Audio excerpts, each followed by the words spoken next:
चाणक्य, जिनकी कूटनीति और राजनीति ने विश्व विजेता सिकंदर के सबसे बड़े सपने भारत विजय को खत्म कर दिया, जिसने एक छोटे से सामान्य बच्चे को अखंड भारत का शासक बना दिया। चाणक्य की पारखी नजर ने भारत को चंद्रगुप्त जैसा महान शासक दिया। चाणक्य का नाम जन्म से विष्णुगुप्त था और उनके पिता का नाम चाणक्य था और इस कारण उनका नाम चाणक्य पड़ा। लेकिन चाणक्य ने कैसे भारत को एक सूत्र में पिरोया, ये सवाल आपके मन में जरूर उठता होगा। इसके पीछे चाणक्य के 7 सूत्र हैं। पहला सूत्र, बाहरी शक्ति को कमजोर करना। चाणक्य ने पहले 5000 की सेना लेकर धनानंद की विशाल सेना पर हमला किया और मात्र कुछ घंटों में ही पूरी सेना परास्त हो गई। जिसके बाद चाणक्य ने मगध के आसपास की सीमा के राजाओं को निशाना बनाना शुरू कर दिया। वो धनानंद के दुश्मन राज्यों से मित्रता करने लगे और सेना को बढ़ाने लगे थे।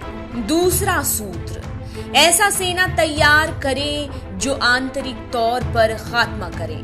जासूसों की सेना बनाई जो राज्य धनानंद के मित्र थे। उसके खिलाफ पहली बार चाणक्य ने विष कन्याओं को बनाना शुरू कर दिया, जो राजाओं के पास जाकर उन्हें अपने मोह जाल में फंसाती और फिर उनका खात्मा कर देती। जिसके बाद चाणक्य उस राज्य पर चढ़ाई कर देते और अपनी ताकत बढ़ाते। इसके अलावा उन्होंने बेहद ही चालाक और फुर्तीले जासूस तैयार किए जो राज्य के अंदर की खबर देते थे। इन जासूसों के दम पर ही धनानंद की सेना को कमजोर करने का रहस्य पता लगाया गया था, जो धनानंद की पराजय का कारण बना।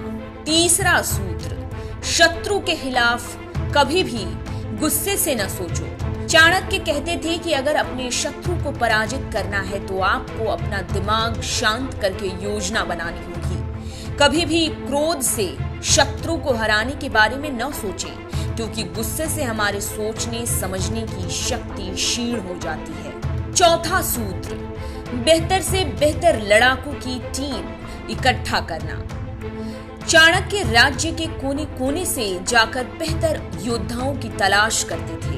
वो ज्यादा से ज्यादा लोगों को अपनी सेना में शामिल करने लगे और उनके लोगों के बीच जाकर उनसे मिलकर बात करने की स्ट्रेटेजी के कारण उनके पास 8 लाख की सेना तैयार हो गई थी। पांचवा सूत्र, योग्यता के तौर पर चुने जाते थे योद्धा। चाणक्य योद्धाओं को उनकी काबिलियत के दम पर चुनते थे, न कि उनकी कुल और जाति के नाम पर। वो अपने योद्धाओं को खुद प्रशिक्षित करते थे। इसी कारण उनके जासूस हो या योद्धा सभी युद्ध कला में काफी निपुण हुआ करते थे। छठा सूत्र, छापामार युद्ध करके परीक्षण करते थे। छापामार नीति उनकी वो नीति थी जिसके दम पर वो छोटे से छोटे इलाके पर अचानक हमला करते थे और उसे जीत लेते थे। छापामार नीति के कारण योद्धाओं का मनोबल और युद्ध कौशल काफी बढ़ने लगा था। 7वां सूत्र, बाहरी देशों से करीबी रिश्ते बनाना।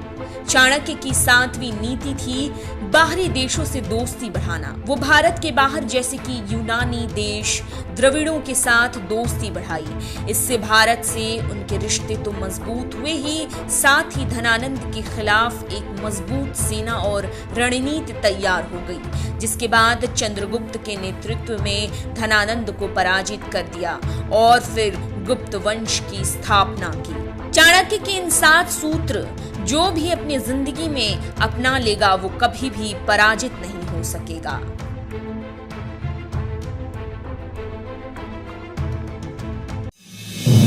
आप देख रहे हैं नेट्रिक न्यूज, साहस सच कहने का।